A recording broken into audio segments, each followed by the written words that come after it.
Okay, hi. So this is going to be part 2 of the prodigal son story. And then this part, I think I ended the last one I ended with, you are celebrated coming home, which is the younger son. Now I'm going to talk about the older son because a lot of us can relate to the older son. The older son never left home. He didn't do anything wrong. He had been consistent in his workings or his doings. The things that he needed to do, he got done. He had been around. So when the younger son came back, the older son is like, I've been here this whole time and you didn't throw a party for me. And he starts throwing a fit, which I thought was weird.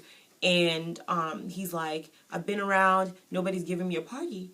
And I find it so interesting because it's like, you never asked for a party. If you had asked for one, you probably would have gotten one. Okay? How can we relate to this? A lot of us believers, okay, and this is people, Christians that have been Christians for such a long time, they feel entitled.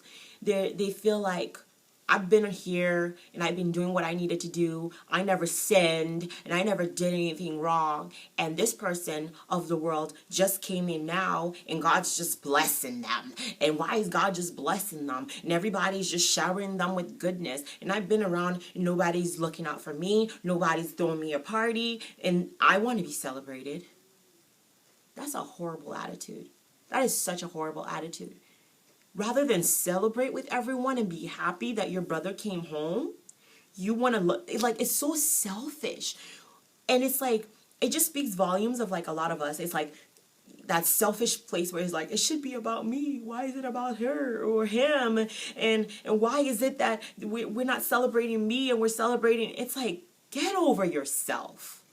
This is someone that we thought we had lost forever. This is somebody that the father was like, am I ever going to see my son again? That's a devastating position where you're like, am I ever going to see my son again? And now you're seeing your son. He is alive and he's, you can switch up the game right now. If he was skinny because he wasn't eating anything, malnourished, now you can actually stuff him up with food or whatever, get him looking all nice and stuff again. This is your son. Mind you, the older son has his inheritance or possession that he hasn't even touched, but he's still mad. This one has lost everything. Everything. He squandered everything. And you're mad at him? And it's my way of like saying to believers, like, stop the selfishness. Let's stop the selfishness and the I and the me's. Like, seriously, let's be happy. When the one that was lost comes back, there should be a celebration, not just in heaven, as the Bible says. It says heaven rejoices over the soul that comes into the kingdom, but we should also be partakers. We should be rejoicing with heaven. We should be so excited when another person comes home, when it's like, oh my God, I thought I'd lost my brother. I thought I'd lost my sister, but they're home. We are a family. We should be looking out for one another. And the fact that we don't do that enough is so troubling. It is so troubling. And it speaks volume of where we are at mentally and when it comes to compassion.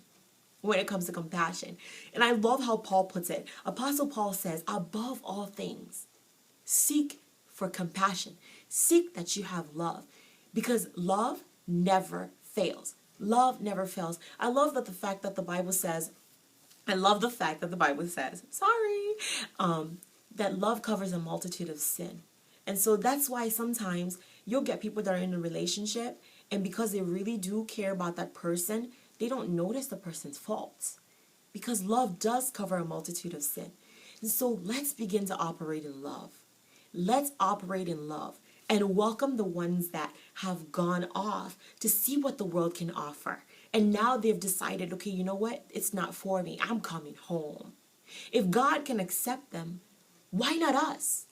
Why not us? Who are you to now start questioning and start demanding? No, celebrate. Let's begin to celebrate. Let us